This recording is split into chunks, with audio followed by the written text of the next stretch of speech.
Roi des mythomanes, roi des escrocs, la liste des contradictions et mensonges de Stéphane Bourgoin est très longue. Restez bien avec nous, nous allons vous exposer les preuves irréfutables qu'il a manipulé ses fans, ses lecteurs, la police, la gendarmerie et les médias.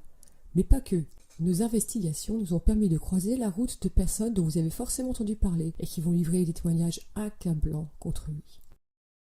Le pire, c'est peut-être lorsque j'interroge ce tueur en série sud-africain, Stuart Wilken, qui était très fermé. J'ai choisi une pièce assez petite, assez claustrophobique, où il n'y avait pas de fenêtre. J'ai demandé à ce que les enquêteurs me donnent toutes les photos de leurs propres enfants, en bas âge, etc. Et j'ai tapissé tous les murs de la pièce avec ces photos d'enfants qu'ils regardaient en permanence. Et j'ai senti qu'il commençait à se fissurer d'un point de vue psychologique.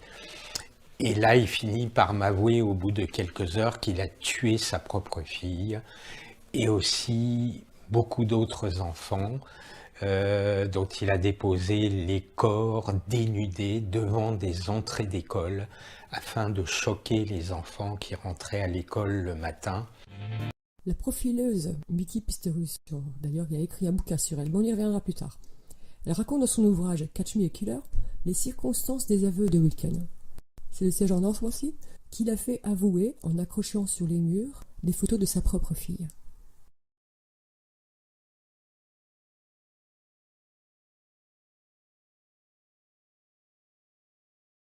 Une scène de crime qui était le cimetière privé d'un tueur en série en Afrique du Sud. Ah, il y en a partout. Hein. Je suis avec la profileuse Mickey Pistorius sur la scène de crime. Il y a les hélicoptères de la police qui arrivent avec tous les techniciens de scène de crime, mais qui se posent trop près des corps. Et l'appel d'air des hélicos, des pales, ont fait voler tous les morceaux des corps en décomposition, les asticots, et moi, elle et un autre flic, on a été couverts, aspergés de par de la viande ça, avariée. alors qu'on était en plein désert, sans possibilité de se laver ni quoi que ce soit. Des vomis ? Non. Voici un mail. Elle nous certifie que Bourgoin n'a jamais participé à la moindre investigation et que ce serait d'ailleurs illégal. Il a bien interrogé, elle et des policiers, dans le cadre d'un documentaire pour Canal+, un documentaire sur elle d'ailleurs, et il a bien été conduit sur des scènes de crime, mais bien longtemps après que les affaires soient résolues. Il n'était même pas présent quand Stuart Wilken s'est donc fait arrêter. Il n'a rien à voir avec son arrestation, il n'était même pas là. Car il n'y a personne aux alentours. Les corps étaient étendus là, à peu près à cette distance de la route. Mickey m'a expliqué que les champs de canne étaient un endroit dangereux pour les victimes, mais sécurisant pour le tueur. Ce qui a tout de suite attiré mon attention, c'est le son des feuilles. Quand il marchait sur... Voici une petite compile des différentes versions qu'il a données. Alors attention, vulgarité gratuite garantie. Si vous n'êtes toujours pas convaincu, après ce petit florilège de délicatesse, ne vous inquiétez pas, on vous a gardé le meilleur pour la fin. Une seule victime, sa propre fille, et mon ami policier, je tournais à ce moment-là un documentaire sur Mickey Pistorius, la tante de l'athlète qui a été condamnée pour le meurtre de sa compagne, l'athlète handicapé, Oscar Pistorius. C'est la première femme profiler au monde. J'ai fait un bouquin sur elle qui s'appelle Profileuse. Et le soir, il est à peu près minuit, 1h du matin. On se rend dans les bois proches de Port-Élisabeth. Je possède hélas toutes les images en vidéo puisque c'est moi qui ai tout filmé. On va sur le cimetière privé de Stuart Wilken. Il a une grosse lampe torche, il nous montre tous les corps des enfants qui grouillent d'asticots et il m'explique en rigolant qu'il venait régulièrement violer les corps en décomposition de ses victimes.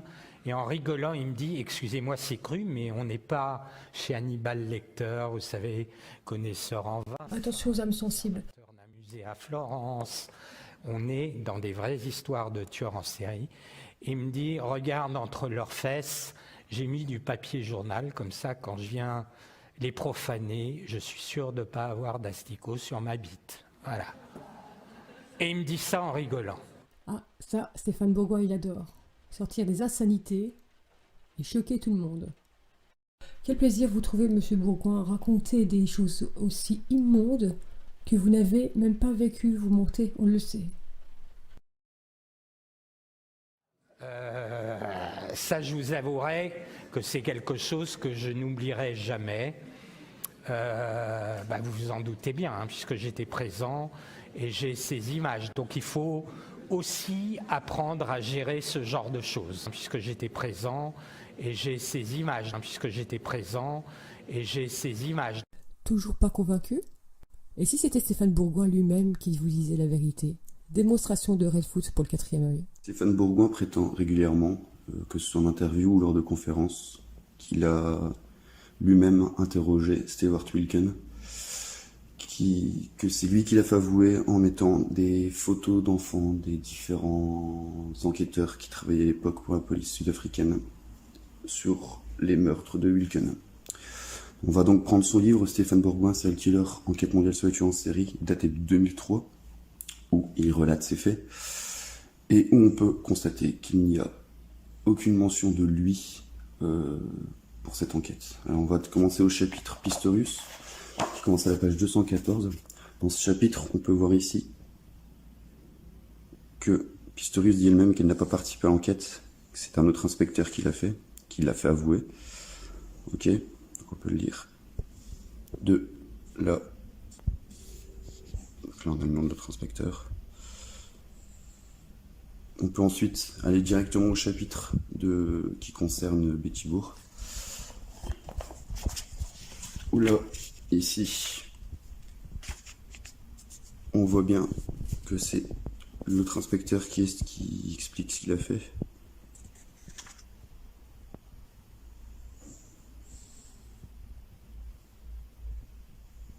Il parle, c'est donc l'autre inspecteur, on peut bien le voir, qui parle là. Qu'il a punaisé des photos de sa fille et certains dessins, non pas de ses collègues, mais bien de sa fille à lui. Encore une fois, il n'y a aucunement mention de Stéphane Bourgoin. Ici, on voit bien où il continue à parler de son interview. Et où on voit que Wilken fixe la photo de sa fille. Et enfin derrière, on peut constater qu'il dit bien comme quoi c'est lui qui a fait avouer